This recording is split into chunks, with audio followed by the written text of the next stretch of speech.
for today's speech therapy session. I would like to thank Jogo Health for making today's session possible. So, giving a brief about what Stroke Support Alliance is. Stroke Support Alliance mainly seeks to bring all the stroke survivors and caregivers and also the healthcare providers on a one common platform where they can raise their issues and concerns of the stroke survivors. We actually aim towards establishing a vibrant and a strong community of the stroke leaders and caregivers who actively contribute towards the change in the stroke ecosystem from community to the policy level. Giving a brief description about what Jogo Health is, it's a developer of the advanced digital therapeutic and physical therapeutic protocols for the chronic residual disability that mainly includes stroke neuromuscular conditions, in chronic pain and other urinary and fecal issues. Jogo's digital therapeutic is FDA approved. It is a Johnson & Johnson J Labs company that is based in USA and its Indian office is in Chennai. And I welcome to all the speakers for today's webinar who have actually given their time for today's session to all the R stroke survivors and caregivers. Introducing with Dr. Sundar. He is a distinguished physiatrist with specialization in post-stroke disorders and pain management. He has served as the president of Indian Association of Physical Medicine and Rehabilitation. Through his non-profit foundation, that is Freedom Trust, Dr. Sundar has supported tens of thousands of amputees with much needed prosthetics for mobility. He has been recognized with several awards for the outstanding social service in the field of medicine. Our next speaker is Ms. Shruti Mohandas. She is a speech language pathologist with expertise in treating different speech disorders in adults and children. She has treated hundreds of adults and children with various speech disorders. Our next speaker, who is Ms. Renu Selcia, is a speech language pathologist with expertise in treating swallowing disorders in adults. She has also treated hundreds of children with speech-related development disorders. Next speaker is Mr. Shyam Ramamurthy. He is VP, that is Clinical Operations of Jogo Health India. He is a neurophysiotherapist by training. He has taken numerous drugs from Novartis and other global pharma majors through clinical trials and approval. Now I'll hand over to Mr. Sanjay Murli to take this further session.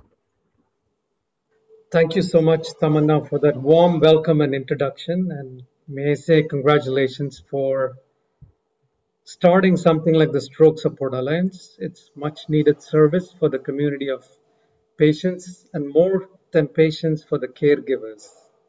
So having worked in this field for over 10 years, I know how much of an acute need this is, not only in India, but all over the world. So thank you so much for this wonderful, amazing service you're doing to the patient community. And welcome to everybody who's joined this webinar. So Jogo is based in the US, and the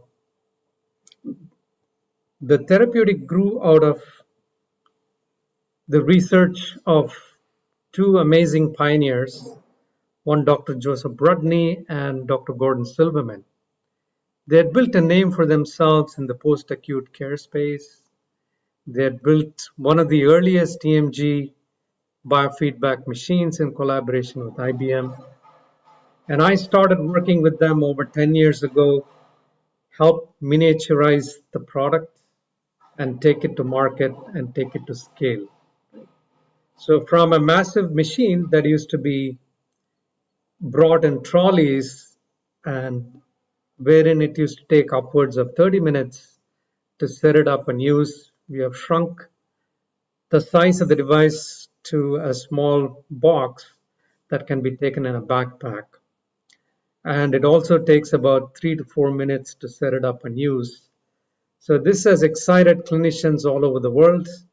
So we've seen applications beyond stroke in chronic pain, in pelvic floor disorders, orthopedic conditions, developmental disorders, etc. So we operate clinics in various geographies. Of course, in our native USA, we have a clinic in New York, multiple clinics in India, as well as Canada and Malaysia. So these are our research partners. As Tamanna said, we are a Johnson & Johnson JLabs company. Clinical studies are underway at the Harvard Medical School, where the JOGO device is used for treating chronic pain. And we're working with Northwestern University in Chicago for stroke-related care and protocols. With Parkinson's Concierge in the UK for managing the comorbidities of Parkinson's, with Chettinad here in Tamil Nadu, working with them for treating arthritic pain. JOGO is also part of the Long COVID Alliance, which was formed very recently in Washington, D.C. to treat the long-term effects of COVID-19, which includes chronic fatigue syndrome primarily. And so this is something we're very happy about, to be able to bring our therapeutic, our technology to bear on this issue that's becoming very critical in the post-COVID situation. So with that brief introduction, I know today's is dedicated for speech therapy. So with this very few words of introduction about the company, I want to turn it over to Dr. Sundar to take us further with the presentation. Dr. Sundar. Good afternoon. So today we are going to have a brief glimpse about speech and also allied with that, swallowing. Now, the very fact that I am able to talk to you means that I am capable of communicating through speech, something that many people are unable to do. And when the disorder strikes, especially in stroke, it takes many manifestations, many forms of speech disorders and swallowing disorders. So today, during this hour, after the introduction, we have two of our speech therapists who will be talking to you on their experience with management of speech, and especially in this pandemic era, on how medicine is helping in speech therapy. Next. Sanjay? So we need to make a small distinction between speech and language. A person may be capable of speaking, but he may not have developed the language skills. So they are totally different. Language means that we have a process by which our brain interprets certain symbols, and that is used in the verbal form. We are able to talk. Whereas speech involves so many processes about which I will tell you, most of it in the brain and also the peripheral structures of speech. So we need to make a distinction between language. There may be people who have never learned a language, but are still capable of speech. Next. So when you get a person who's somewhat impaired in communication, or who has had a stroke, and you should be able to be alert enough. You should be able to spot some of these, the early signs or the signs of a disorder in communication. Sometimes it may be it may not be very obvious. It may be a little hidden. For example, the person may be unable to express his or her ideas after the stroke. Or sometimes there may be usage of different words. So instead of saying words, he may say birds. So that if it keeps coming often and often, there is some problem there. It's a paraphasia probably. Or if he seems to be searching for the words. So that would mean a reduced vocabulary. Or you tell him something, you tell him or her something, and they don't seem to register. They don't seem to understand, although they understand it differently. And coming down to comprehension or ability to execute speech, they may not be able to speak fluently. So there may be interruptions in the flow or in the rhythm of the way they are speaking. And this may trickle down to a problem in the speech production. There may be hoarseness.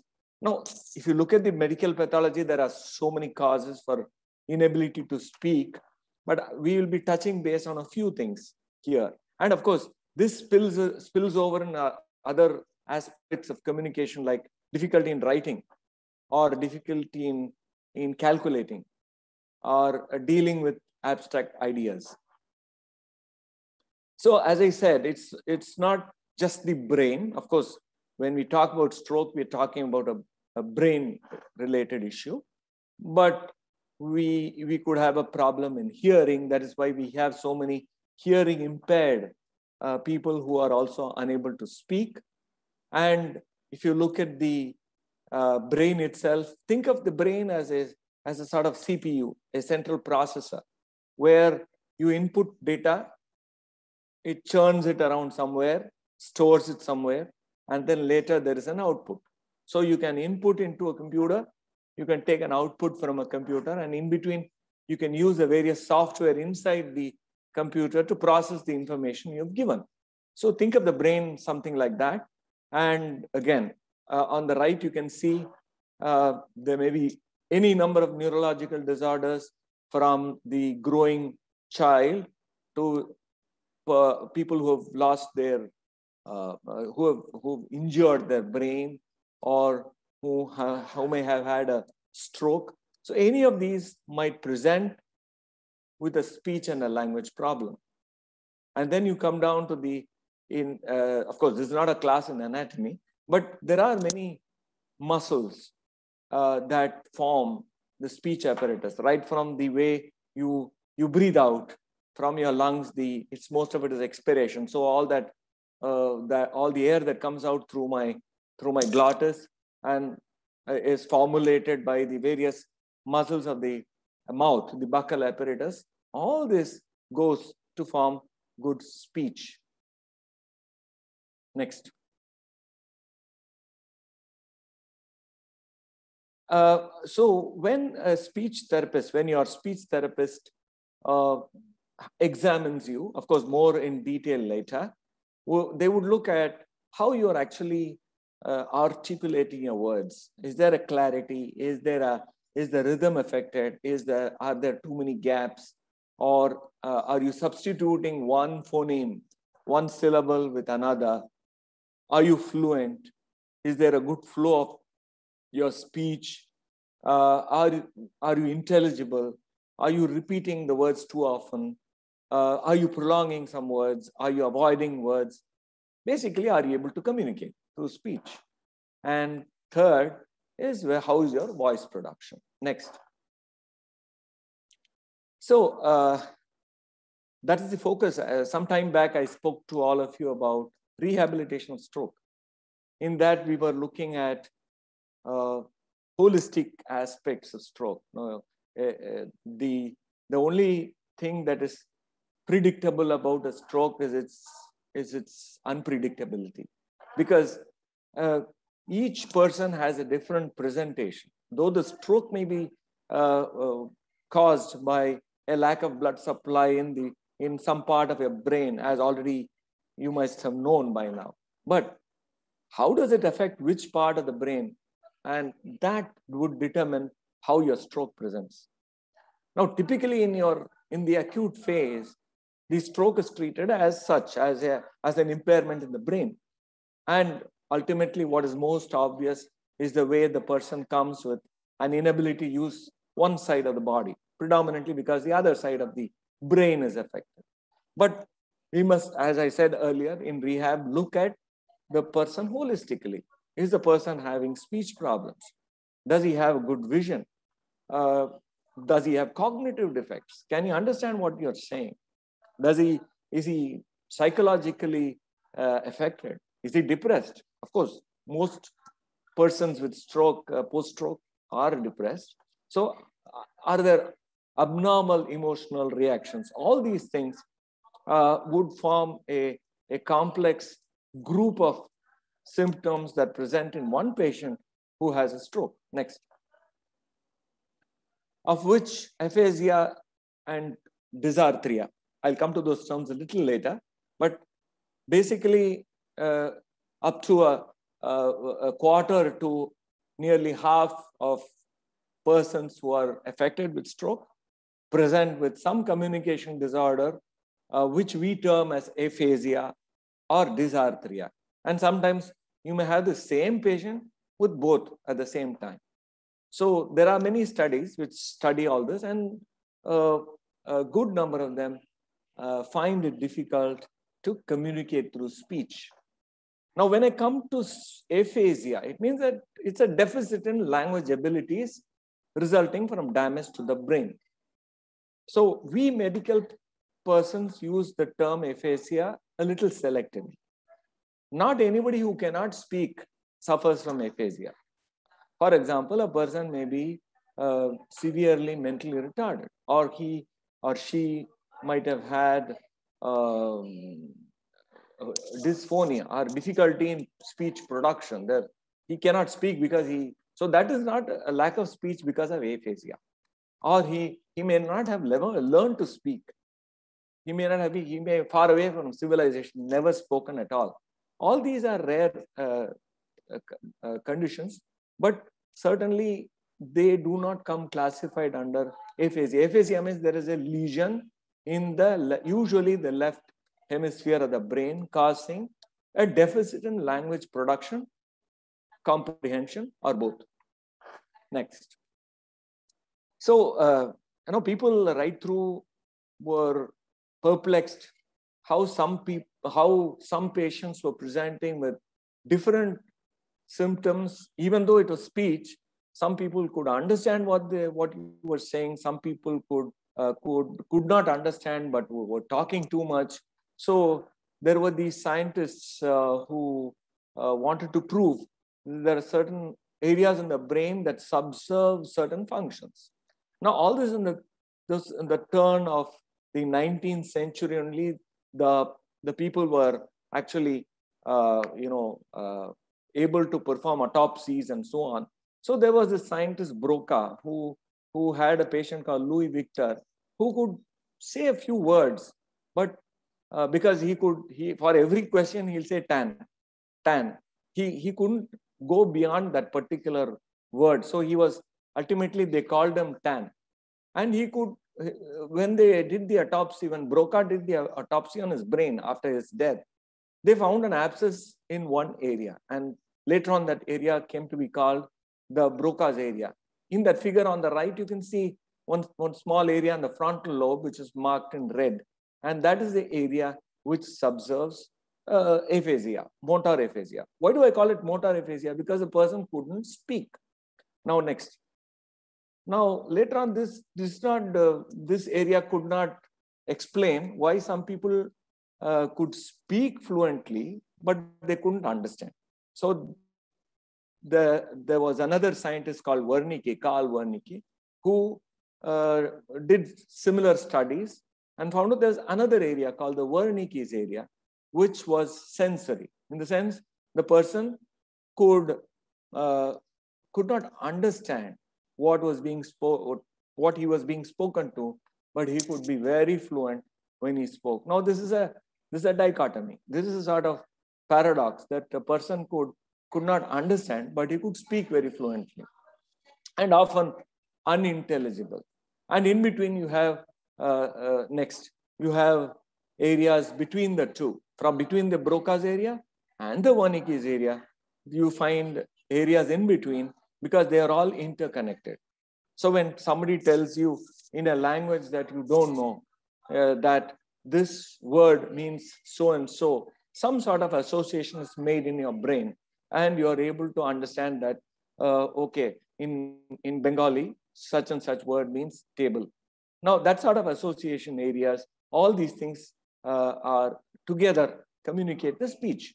So people, so to summarize, you cannot, the language disorders may be expressive. They cannot speak, or they cannot understand what the others are saying, or they may be both together. Next. So basically, when a person comes with aphasia, we try to broadly classify, can the person understand what you can say? And two, whether the person can speak. So these are two different things. And if you can speak, it's only a Wernicke's. And if you cannot speak, it's a motor aphasia. Then we check whether you can repeat what we say. So if you cannot repeat what we say, it would fall under the conduction aphasias, where you can follow into any of these categories, but you can repeat. The ability to repeat is preserved. So based on all this, we classify the aphasias. Now, both, suppose the effect is so severe in the brain, both may present in the same patient, in which case it's called global aphasia. Global means he cannot understand, neither can he produce speech. Next. So this is the chart. I'm not going to the details, but basically it divides patients on whether they can speak fluently or not, whether they can understand or not, and whether they can repeat or not. Your speech therapist is competent to diagnose what is the problem, what is the aphasia related problem. Next.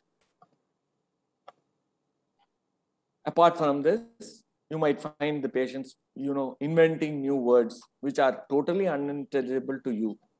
Like how tan, the Louis Victor used to say tan, which doesn't mean anything.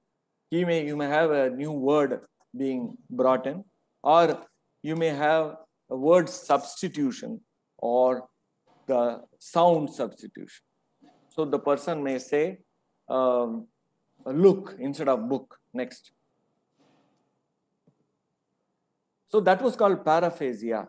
But now we'll move into another area called dysarthria. Dysarthria has nothing to do with aphasia. In the sense, the central part, the CPU is the aphasia. But when you look at the execution, it is dysarthria. There is no, dysarthria means the person cannot speak. Shruti, our speech therapist, will show you some examples on how a patient will speak when he is dysarthric. So there are certain muscles affected in the mouth and the buccal apparatus, which can affect the production of speech. So it may be your tongue, your palate, whichever part of the buccal apparatus is affected, there can be dysarthria. Next. So there are 4 different types which will be explained to you: flaccid, ataxic, spastic, and so on. So dysarthric patients can speak. There's only they can understand. They can also get the words that they want to speak. But when it is coming out, like to give the same thing is the execution. The CPU is fine, but your monitor, there's a problem.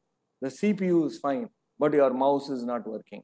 So extracting the data from the CPU is a problem. So like that, the dysarthria is not a language problem. The person has only difficulty in articulating. Next. So stroke patients have both. Sometimes they may have dysarthria as well as dysphagia in the same patient. So as I have told you earlier, it's about the speaking apparatus. So what are all the muscles that are affecting in your speech? The lip, the tongue, the jaw movements, the soft palate, the muscles of respiration, all these come together to form intelligible speech. And if this is affected, it's dysarthria. Next. I have already told you that there may be associated problems like difficulty in reading, difficulty in writing. Difficulty in reading is alexia or dyslexia. Agraphia is difficulty in writing. Acalculia, difficulty in mathematics. And of course, mixed problems where you are unable to do sequential movements in speech, which is called apraxia. Next. Thank you very much. We'll move on to the next speaker. So before Shruti comes on, I'm just going to stop and share. Just want to make sure the audio and video can play. So just bear with me.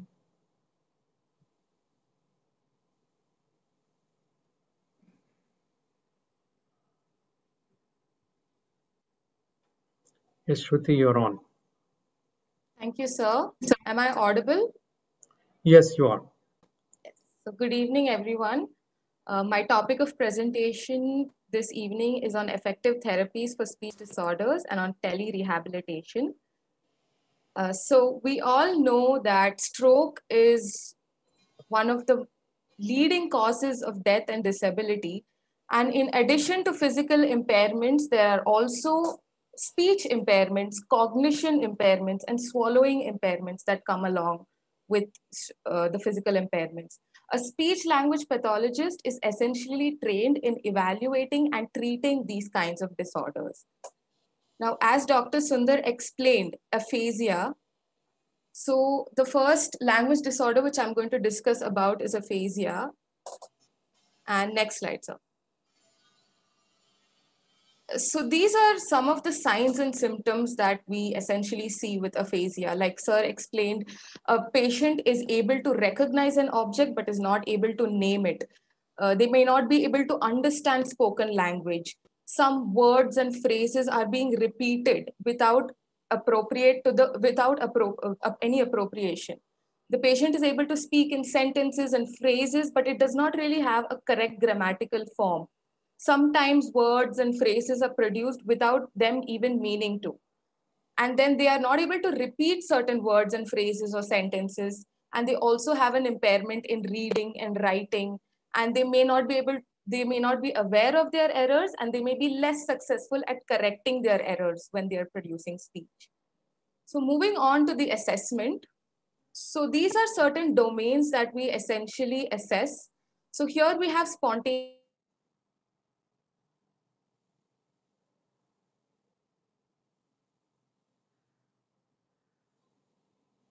Shruti,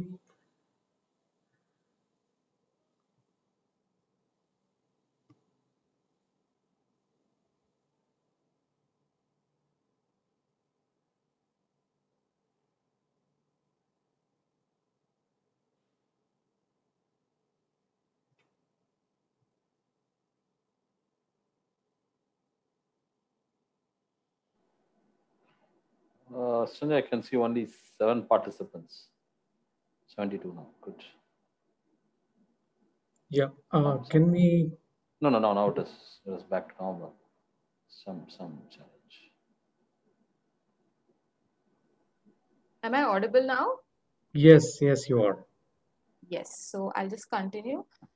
So again, we can assess reading and writing by starting with certain letters. Like I would present letters and ask him or her to read it, and then move on to words and then phrases and increase the complexity and see where the patient is having a difficulty. And then moving on to the writing, I might ask them to copy line drawings, simple line drawings, and then ask them to copy sentences and phrases completely. So based on their response, we come up with goals and then we start the treatment. So moving on to the treatment, essentially there are two approaches that we use. One is the process-oriented treatment and one is the functional and social approach. So we tailor-make the treatment based on what works for the patient. So here in process-oriented approach, we focus on re-educating, reorganizing, and re-stimulating the language that was lost after the brain injury.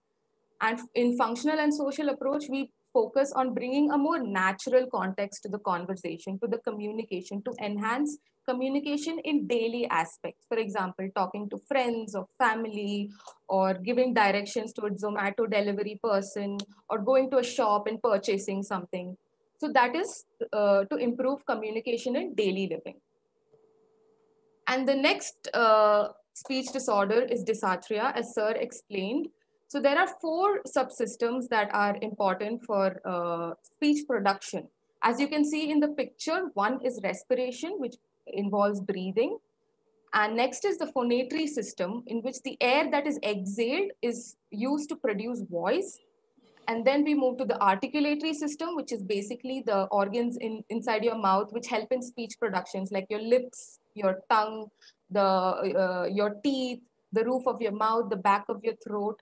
And then the resonatory system involves your nasal cavity and your oral cavity, which further manipulates the air to produce speech.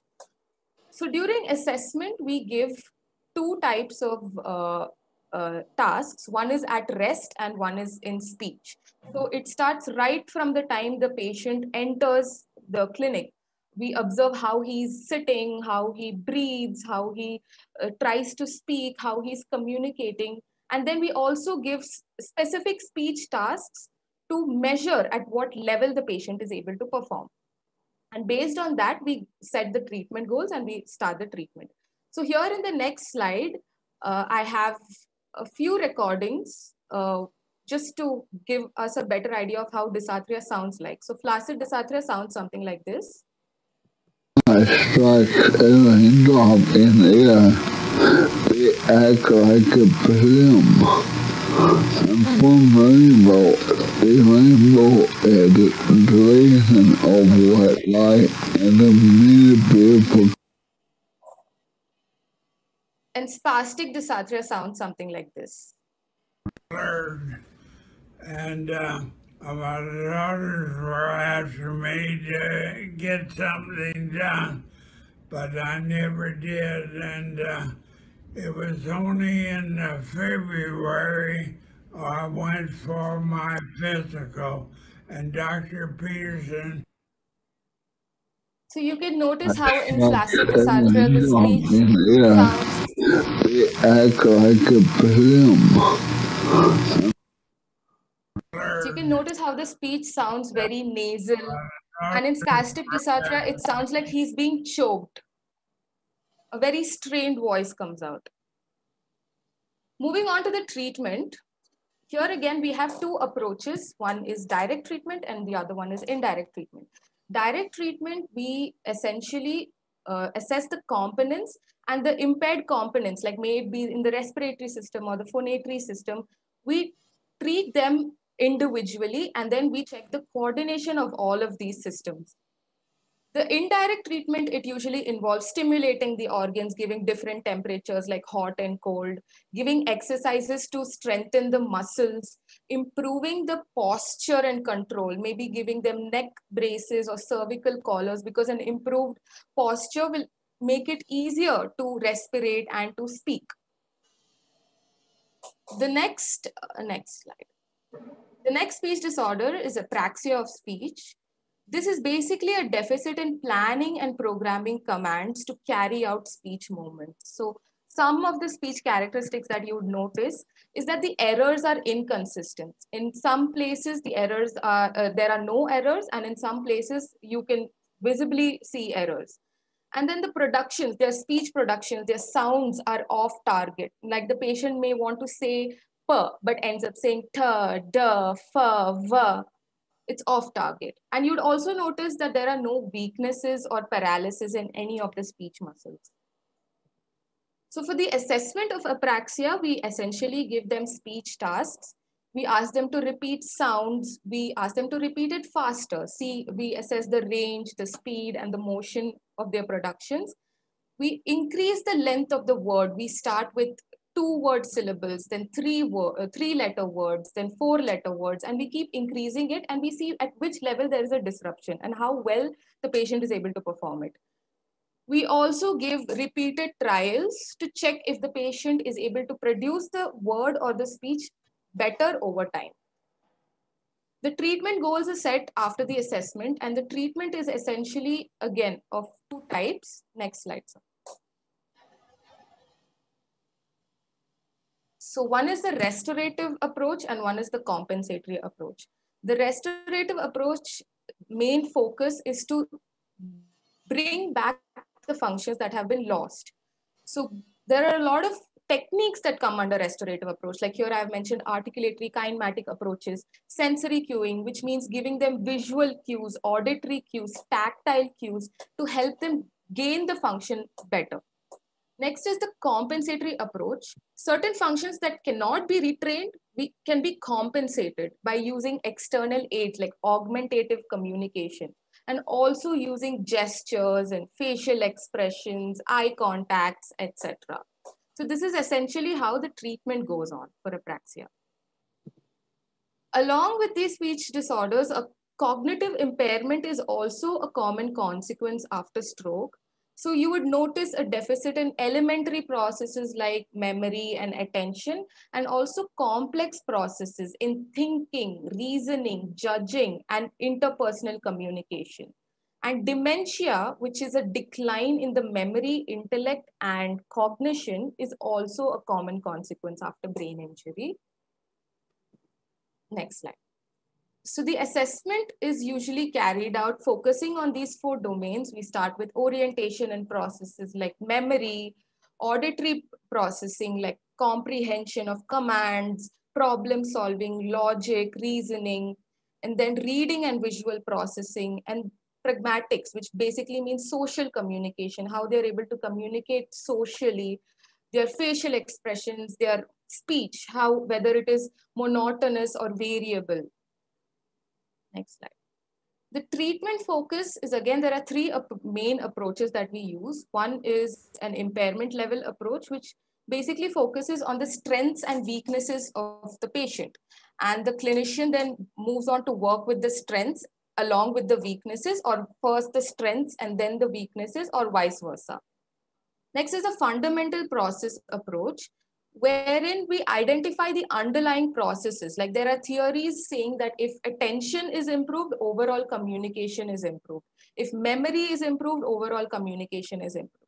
So basically focusing on the underlying processes. Next is activity participation approach. In this approach, we aim at enhancing the communication in daily life, as I've mentioned before, making their communication more relevant to the context, enhancing social communication, peer interaction, communication with family, communication with new members, basically social communication. Next is the right hemisphere disorder. So as the name suggests, it is caused due to damage in the right hemisphere of the brain. So there are certain communicative impairments that we can see in the next slide. Here, you can see the communicative impairments that are commonly seen are monotonous speech, and then they have a trouble in understanding narratives or conversational discourse. Next slide, sir. And they also have trouble in social communication, like taking turns while speaking, maintaining the topic that is being spoken about, maintaining appropriate eye contact, and social communication. In the next slide, the treatment focus is basically on improving their conversational discourse, adding more meaning to their communication, and direct treatment approaches usually focus on improving their speech. Like I mentioned, they have monotonous speech. In direct treatment approach, we focus on making their monotonous speech sound more lively. Okay. The next topic is about tele-rehabilitation. So in the past year, I think all of us have switched from face-to-face mode to virtual mode. So for tele-rehabilitation, all you require is a smartphone or a laptop with video calling facilities and a stable internet connection. And at JOGO, we follow the Indian Speech, Language and Hearing Association telepractice guidelines that were put forth in the year 2020. So there have been a lot of myths and misconceptions saying that face-to-face therapy is not as good as teletherapy. But there have been a lot of research that has been done that proves that teletherapy is just as effective as face-to-face therapy. In the next slide. Yes, so these are a few articles that are available today proving that teletherapy for both children and adults has proven to be effective. So I would like to discuss about a case that I had seen last year. He was a 59-year-old male residing in Punjab, and we had done an online consultation for him. He had an episode of stroke, and after that, his complaints were that he was not able to speak clearly. He was not loud enough, and he also had weakness in his right side. So before we started the treatment, we noticed in the next slide, we found out that his rate of speech was slow. His intelligibility or his clarity of speech was graded 4, which means that it was intelligible with careful listening, although some words were unintelligible. And his language was assessed using a formal test tool, and it revealed that he had moderate to severe level of Broca's aphasia. And he had certain dysarthric features. After we did the motor speech assessment, we found out that he had certain dysarthric features like reduced respiratory control, reduced loudness, and asymmetry of his oral structures. He had attended 15 sessions of 45 minutes each, thrice a week. And the post-treatment findings, basically we found that the intelligibility was still fair, graded 4.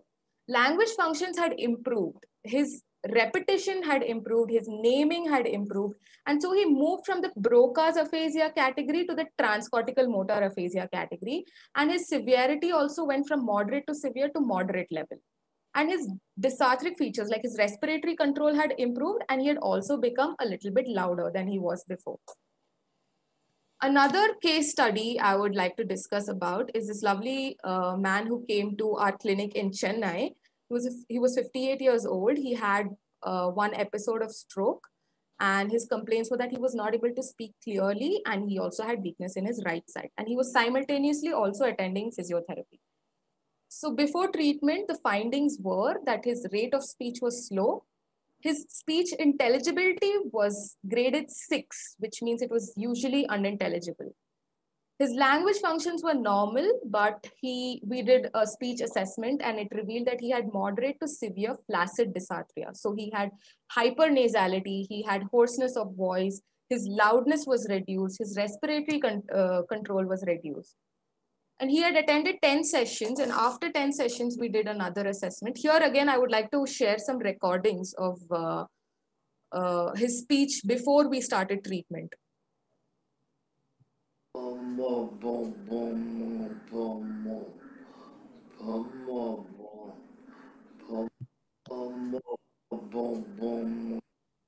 Yes. Adippu Kan Orange Kal Roja Italy Koli E Weed answer T. So you could notice that his voice was nasal. It was hyper nasal. The task was for him to produce p, but it ended up sounding like p. And again, his articulatory targets were not achieved. Like it was not clear, as you can see. And after 10 sessions, his speech intelligibility had improved. It went from grade 6 to grade 4.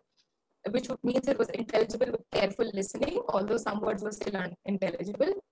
And his dysarthric features were also improved. His respiratory control was improved, his loudness was improved, and his articulation was also improved. So here are a few recordings post-therapy.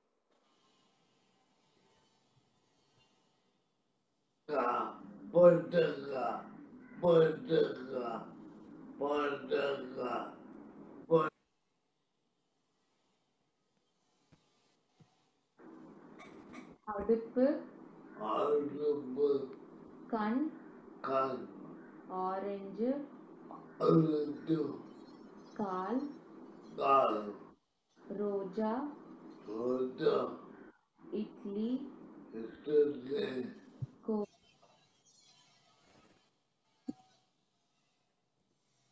Any closing comments, Shruti? Yes. So you can see that his articulatory targets had improved a lot, and even his hypersalivity was not had reduced quite a lot. So with this, I would like to conclude my presentation and hand over it to Reenu, Ms. Reenu. Thank you.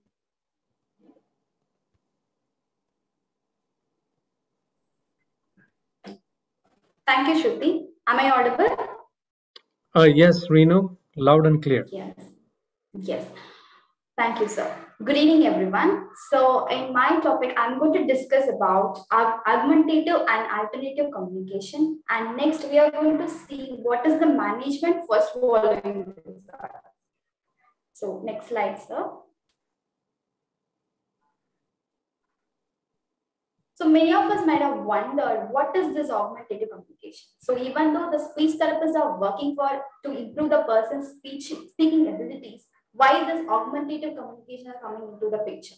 So augmentative communication is nothing but it's a clinical practice that addresses the needs of individuals with significant and complex communication disorders characterized by impairments in the production and understanding, including spoken and written mode of communication.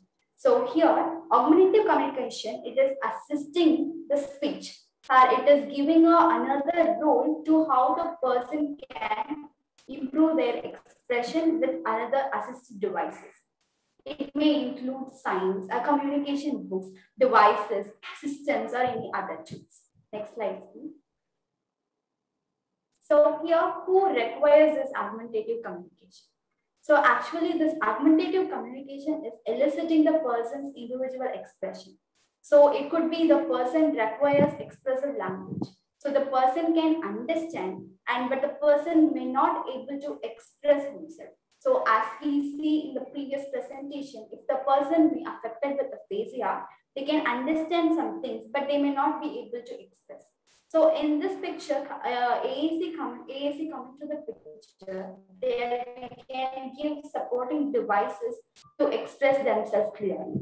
Or if any other severe condition, the cerebral palsy patient, they can understand, but they may not able to communicate. So here we can assist them with the augmentative devices. And also individuals who need supportive language. So the people can potentially speak, but the speech was not clear. For example, if any dysarthric patient, how we saw the flaccid and dysarthria patients. So here the patients are expressing themselves, but it's not clear enough. So here we are giving the assistive devices or the communication books or alphabet boards to improvise their speech skills. So this may help the communicating partners to understand their speech. The next one, the individual who require alternative language. So here, the person may not able to completely communicate, but here we are giving the assistive devices to communicate themselves. Next slide, sir. So moving on to the AAC types. So in the broad category, AAC divided into aided devices and unaided devices. So in unaided, we are using gestures, our hand signs, our facial expression, our other body language. And in coming to the aided communication system, which has low technology devices, mid technology devices, and high technology devices. Into the low technology devices, we are using communication boards to communicate. And also in mid technology devices, we are giving little bit support with technology, where it could be the switches, communication switches. If they are pressing the switch, it can tell them the message. And also we can use the dynamic screen devices. And when it's moved to the high technology, it could be a individualized developed app. And it's also there are various apps are available in the market, and it can help the person to communicate better. And there are some devices where we can they are sensing the eye gazes. With that, we can help the person to communicate. Next slide, sir. Next slide, sir. So here, we speech language pathologists trained to assist assist the person who needs augmentative communication and when they need and what type of AAC devices they need.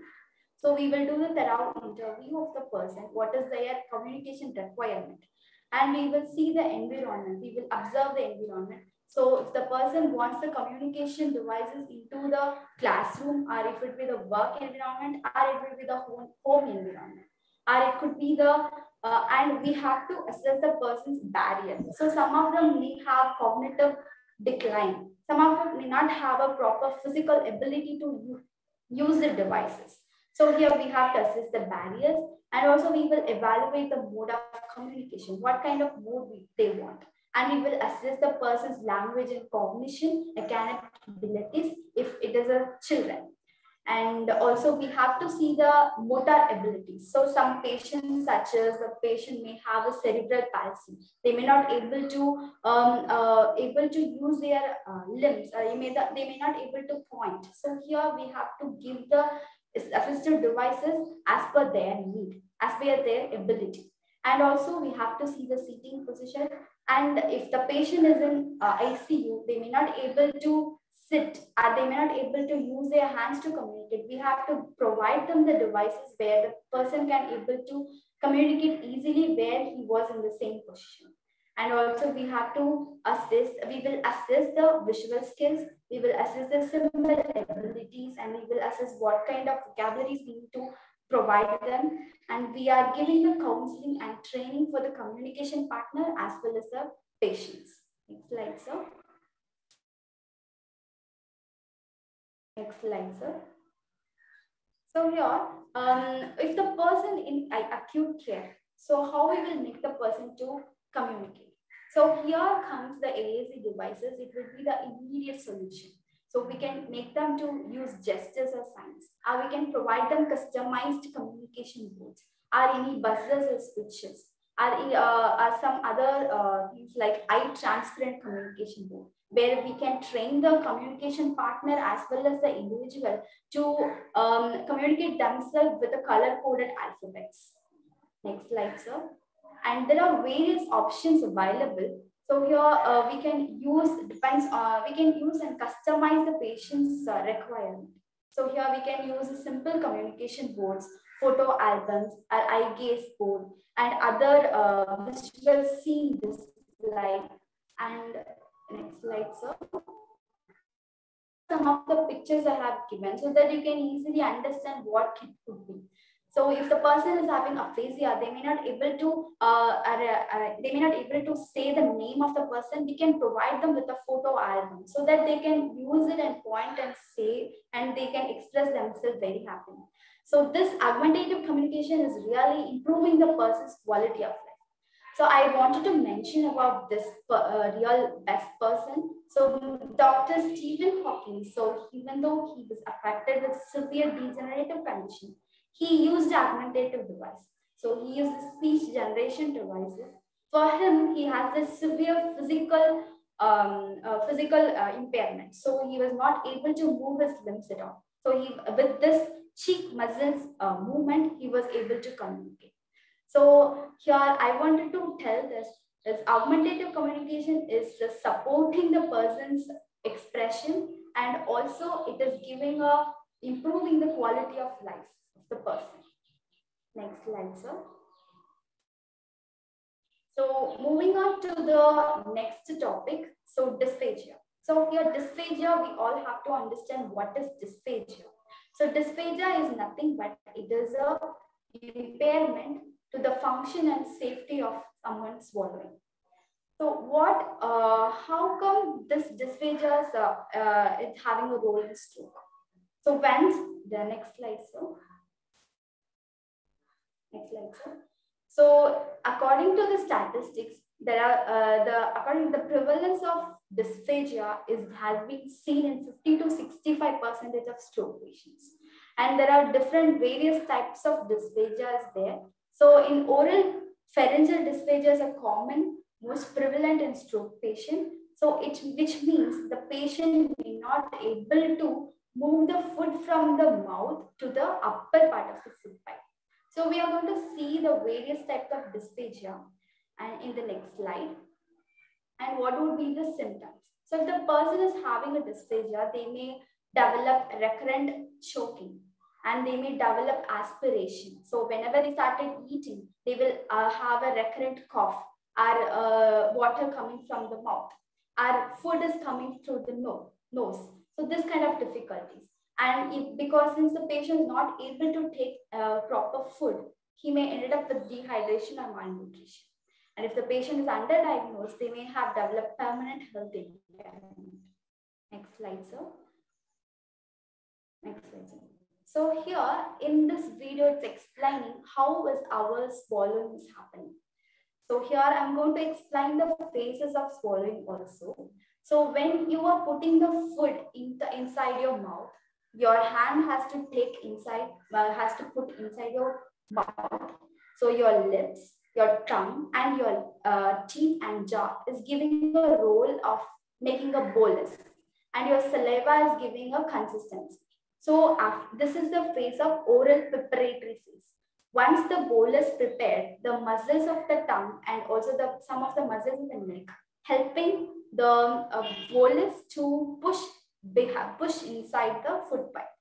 So here, if the stroke patient is having a weakness in their muscles, in their oromotor muscles, that impact their swallowing, and it leads to aspiration. Next slide, sir.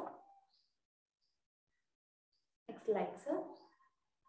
So these slides explaining the different types of dysphagia. So in stroke patients, we may see there are n number of oral preparatory phase dysphagia and oral transport phase dysphagia. Next slide, sir. Next slide, sir. Okay, so in JAGO, we are assessing the dysphagia with a detailed assessment. So we are doing the proper medical history, and we are seeing all the surgical history, and we will look into what is the associated problem the person is facing, and we will see the feeding history. What would be the consistency of the food the person is getting, and what would be the duration of the feeding time, and also we will evaluate the swallowing.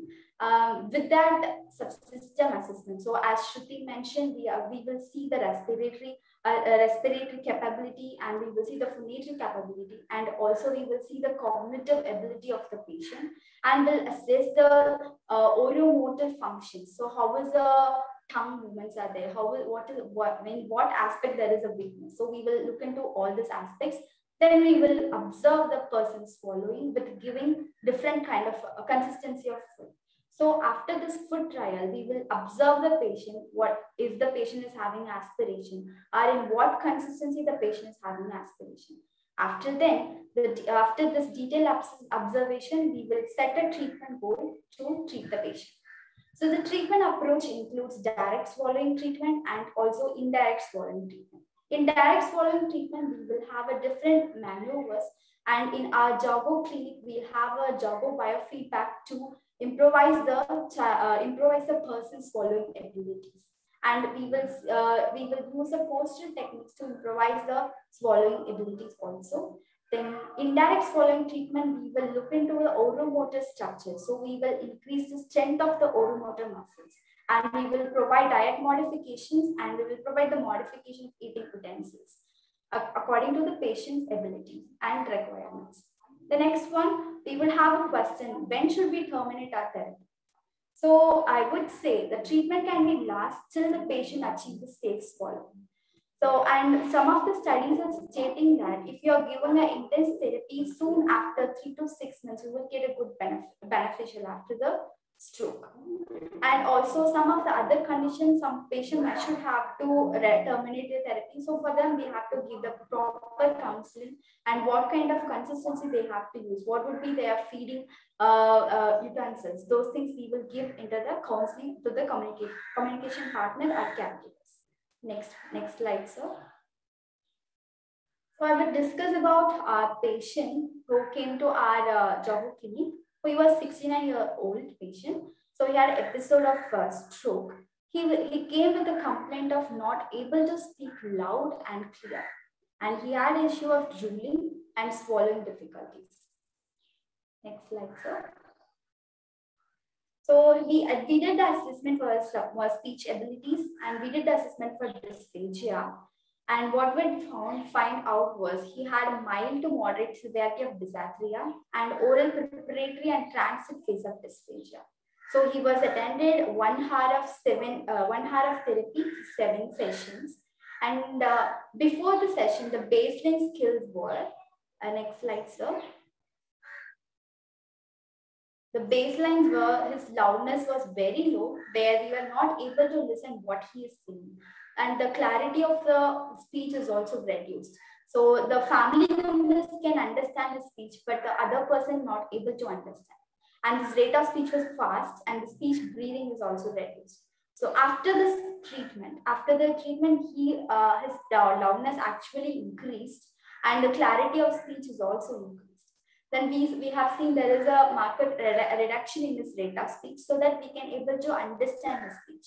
Next one is swallowing skills. So once he was giving the food trial, there was so much of spillage of liquid and solid consistency of food, and he took longer time to chew his food, and there was recurrent aspiration present, and excessive drooling was observed.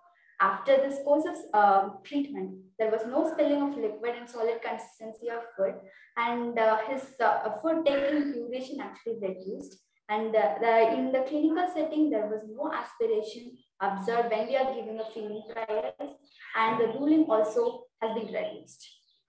So we have used the Jago biofeedback device for this patient to show how is the person's muscle ability. So this graph you are seeing the muscle activity. So the peaks are explaining how much strength he is putting when he is swallowing. So where before using the technique, the effort he put in his muscle was this level. So as you can see in the peak. Can we go to the next slide? So in this next slide, we can clearly see after using the maneuver and the maneuver, he could able to improve the muscle strength. So this muscle activity actually increased. So with that, we can able to show him with our biofeedback device how the muscles are actively participating when he is swallowing. So this is how we have improved the quality of life of the person who came to our clinic. So in this, I wanted to conclude my presentation. Thank you. Thank you, sir. Over to Shan, sir. Thank you, Renu. Good evening, all. We are in the last 5 minutes to 7 minutes of this session. I'm just telling 5 minutes to 7 minutes just to set an expectation and also the time check. Right. So in the next 5 minutes, I'll be talking about rehabilitation. Is not it's a teamwork, right? So how for speech therapy, the support of physiotherapy and occupational therapy, which we have to work together to get the better outcome result to the patient, is which I'll be talking in next 3 to 5 minutes, 5 minutes. And also in the pandemic situations, how our rehabilitation can get continued through tele-rehab. This is what essentially which I'll cover. Next slide, Sanjay. Next slide, please.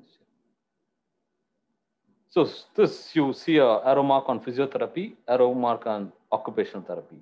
So we have heard from the session where Shruti was mentioning about the significance of respirations for speech, right?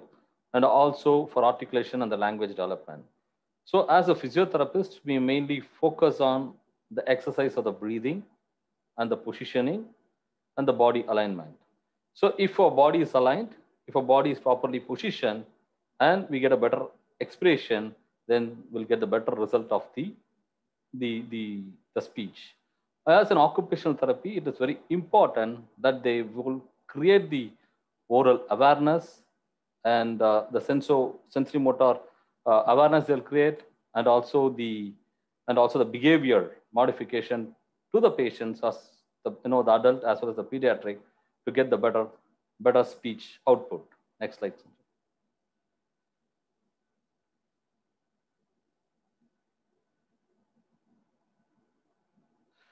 So as I said in my earlier slides, so the difference between the requirement of breathing between the normal life and what is the speech that is required.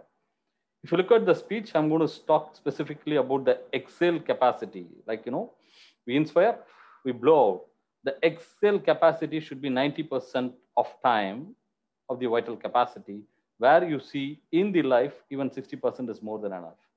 So this is where, as a rehabilitation specialist, as a physiotherapist, as well as a speech therapist, we work together as a team to specifically address how the breathing has to be improved, and we'll train our patient how to improve the breathing, inhalation, and exhalation, and working on the muscles, which is required for the thoracic muscles as well as the abdominal muscles. Next slide, Sanjay.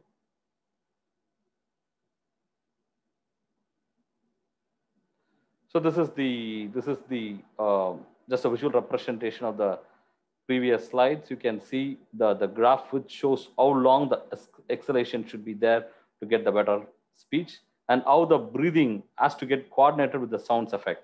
If our exhalation is not proper, then the breathing sounds will get disturbed, and what is getting resulted is what you see, what Shruti and Renu was mentioning. Next slide. So the common issues addressed by physiotherapists in stroke patients is the drooling, how the excessive saliva that is the drooled out from the mouth, how do we control with the exercise of the oromotor as well as to the breathing, where we work together with the speech therapist, as well as the bite straws, open mouth. Normally, if you look at the person of the stroke, they'll keep the mouth open. How do you encourage to work on the oral muscle as well as the alignment of the thorax?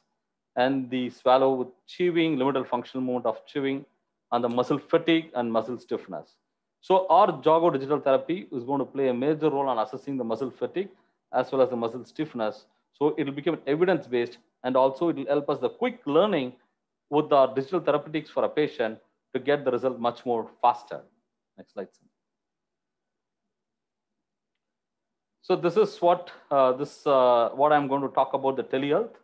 So I was telling how in the pandemic situation, how our therapy can be smoothly taken over and delivered to across the places wherever the patient is.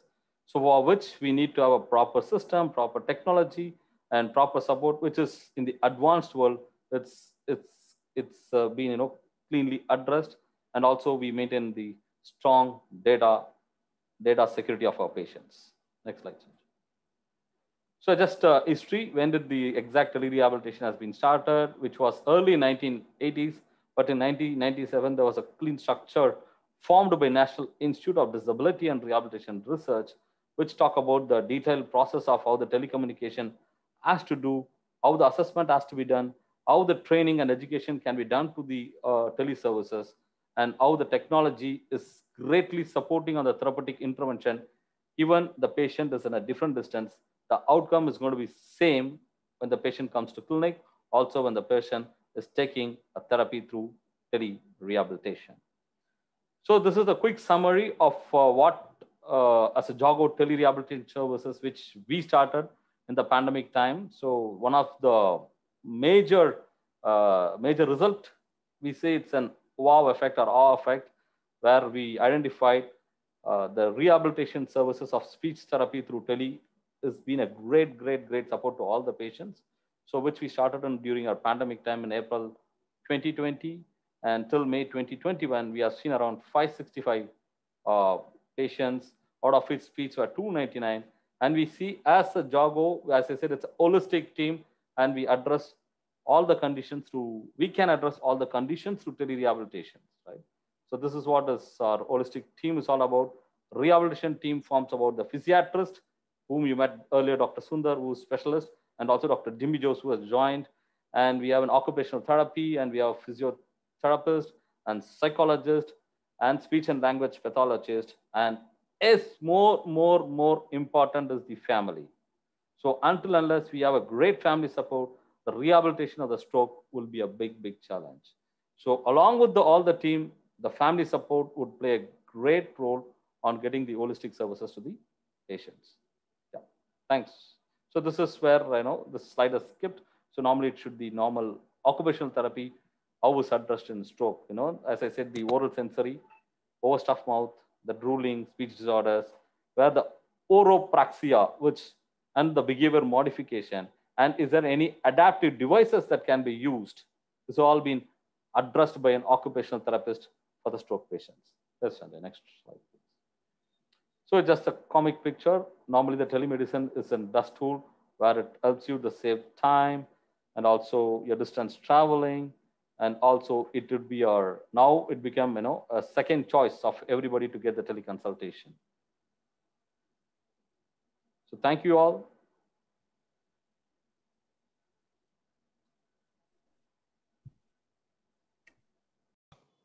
Thank you, Shyam, and thank you so much, Tamanna, for this opportunity. Do we have time for Q&A? I know we ran over the time, Yes, but yes. I look forward to your guidance. If there are questions, and if there's time, we'd love to respond. Yes, sir. We have time. We can address the questions. Okay. Dr. Murali and Dr. Sundar, this is Dr. Ratna.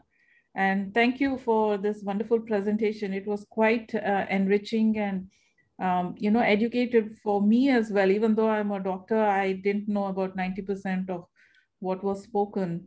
And as an organization that actually supports patients, getting this guidance from you is very useful because now we know, what kind of questions will come from people and where we should direct them to. So thank you so much for these wonderful presentations that your team made.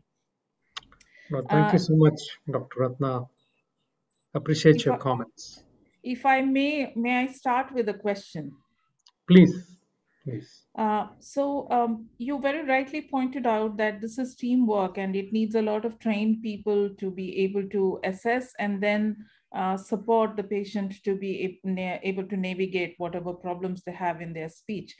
If the patient is from a small city, and I'm aware that you said telemedicine is now catching up and teletherapy is possible, but if the person is from a small city, how is it possible to support them? Do they have to travel for the period that they need the rehabilitative services and stay where the services are available, which means that it is extra cost to the patient, or can it be done in their place? And is there a service of sending a person or a team to the place where the person needs it? Shyam, do you want to address that? Maybe you can give an example of somebody whom we have treated from a small town. Or Shruti, if you want to take that on. Yes, sir. So from small towns, like I said, for teletherapy, you just essentially need a smartphone. With WhatsApp video call would even work.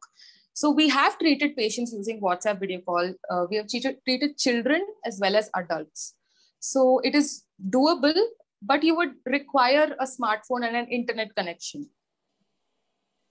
Thank you, Shruti. But this would be after the assessment is done. Would the patient be required to travel for the assessment and the evaluation? So at this point, assessment can also be done online. It is not necessary for the assessment. You have to be in person. We can also do the assessment online. There are ample amount of materials for testing that we use to assess patients online. Thank you so much. That's wonderful. The second question that I had was, since this takes some time, from the assessment to the recovery, will all this be covered under any insurance or is it all out of pocket? From what I understand, yes. Go ahead, generally rehabilitation is not reimbursed is my understanding. Shruti, please supplement my response. As far as I know, ma'am, I don't think it is, but we should come up with insurance for rehabilitation services as well. I completely agree. Yeah, because this is such an important aspect of quality of life. If the person is not able to communicate or understand, even if they are walking, talking, or doing something else, their quality of life is severely compromised. And I think this needs to be reimbursed so that more people can get the benefits of this kind of a teamwork that very clearly is needed for complete rehabilitation. I think there were a couple of questions in the chat box. So Tamanna, If I would you can want to take? just Yeah. add quickly to that, I know Dr. Sundar has been working on lobbying different insurance companies to make sure this is reimbursed. So he's been putting up a good fight on behalf of the patient community. So Dr. Sundar, if your microphone is on, you can add to what I just said. Yes. Well, it also depends on the type of insurance that has been taken. So there are today, I think, 5-star type of insurance policies, which take care of everything from cashless to post-admission. But usually, the insurance covers the acute phase when the person is admitted. So that, and I do know personally several patients who, like there is a hip replacement or a knee replacement. So the physiotherapy and occupational therapy can be billed. However, I think Shruti or Renu will know more about speech therapy being reimbursed. Regarding the lobbying, yes, there are a couple of national insurance companies that are looking at a comprehensive rehabilitation policy. And there is a government policy called Niramaya, which again, the benefit of an insurance, obviously it depends on how fast and how effectively the claim is processed also. And also in Indian government, so revised PW Act, in speech, some of the speech impairment also come into the picture. So they are giving some voice disorders or any dysphonia, dysarthria, and some amount of severity, they are giving some concession in government hospitals. So it is covering the insurance. Based on the RPW Act. Thank you. Which means that if somebody is searching for this kind of information, there is no repository which actually helps the patient to understand which, say, for example, the RPW Act is covering some stuff. Maybe there are some central government schemes that cover some stuff. Maybe there are special insurance policies as riders to existing policies that might, or the critical cover policies that might be covering such. But for a person who is searching for this, there probably is no one site or one place where they can find all this information pooled together to be able to take a call. So maybe that's one area that we as an organization can work with support of people like you, bring all this information onto one platform. So thank you so much for that. There are a couple of questions in the chat box, and Tamanna, would you like to take them? Yes. So the first question that was from the participant is which speech therapy exercise are effective for bulbar palsy patient? Can I take this question? Yes. Okay. So bulbar palsy, it would result in dysarthria and dysphagia since the brainstem is affected. So this patient may develop dysarthria events. So it's like subsystems might be affected, their resonance skills, are their respiratory skills, are their motor movements. So as we discussed here, what are the approaches we are using for dysarthria? It will be applicable for bulbar palsy patient. And also we can give dysphagia treatment according to their level. So they may impairment in the oral preparatory phase or in the transport phase. So after doing the proper assessment, we can give them the proper plan and what level he is having, and we can provide them with the effective treatment techniques. Okay. So the next question is, one of these stroke survivor has Broca's aphasia after stroke, and he has improved a little bit, but they are requesting for an assessment. So what's the procedure of like assessing on telestroke that you said, or any kind of, they can visit? You can take over this. I think they are from Bangalore, so they are looking for some place where they can in go. Bangalore. Yeah. So they want to do a tele? They want to tele or in, sorry, Shruti, go ahead. No, sir, you can go ahead. So they want to do in a tele or in person, right? So if it is a tele, definitely we can support you. We already given the number 917626700.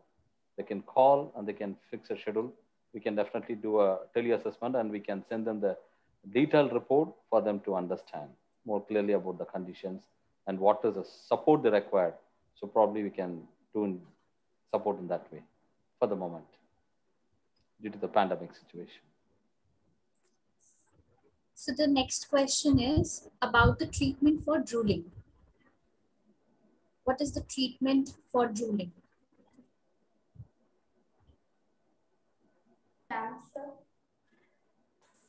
So in the no, you can continue, Renu. On the speech therapy, I'll talk about physiotherapy. No. So, so based on drooling, it may be because of the postural alignment, or if the poor lip seal, the patient may develop drooling. So here we have to work on this oral muscle strength with the physiotherapy help, and also some of the speech therapy exercises. So, sir, could you put some more insight over here, sir? So for the drooling, what we mostly focus on the postural alignment, the straight posture, and also the oromotor strengthening, as well as the strokes which we give on the sides, which we try to give on sides. And also we try to, do the lip movement, closing and swallowing, right? So these are the few exercises which we treat our patients. Along with the OT, they'll give the oral sensory awareness with the various stuffs that has been there. So along with this, we'll be able to address drooling very effectively, and the respiration exercise, which is very important as well. So one of the survivors have a question that the person is diagnosed with Broca's aphasia, and he is not able to speak 2-3 words, that is with weak clarity, and not able to repeat the sentences. Sometimes he spells the words, but he's not able to recognize that he's speaking clearly or not. So there is a question that at times he's able to access as well as the spoken as a wrong word, but he's not able to understand the alphabet association. So how they can work on that condition? So here, as we see in the presentation, Broca's aphasia may have more symptoms. So this person is having few skills in repetition, and some of the words he can able to speak.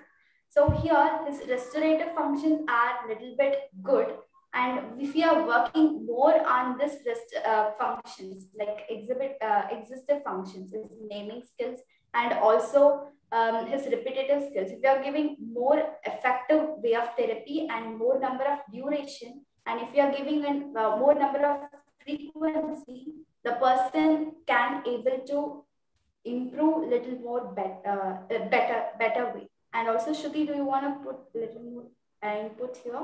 Yes, to add on to that, she actually explained that the patient is not having awareness that he is making a mistake. So that is a classic symptom of aphasia. So aphasia treatment is what we should give. So speech therapy targeting aphasia would work out for this patient. So one of the last questions that most of the stroke survivors I usually have in our group is that, is music therapy helpful in, getting their speech back? So there have been evidences. So when the left hemisphere is affected, the right hemisphere tries to take over. And right hemisphere, they say, I think Dr. Sundar could add on to this. Right hemisphere is dominant, is more creative, is the more creative side of the brain. So they even have a technique in aphasia treatment called as melodic intonation therapy, which is, we easily call it as music therapy. We use music to bring out words and sentences and language. I think Dr. Sundar could add on to this. Yeah, well, music is, our brain understands patterns. When we drive a car, for example, it's all a pattern. We hold the steering wheel, we change the gear, simultaneously moving our legs. So likewise, there seems to be centers governing music, because I have seen personally at least 2 patients who couldn't speak a word. They were totally aphasic.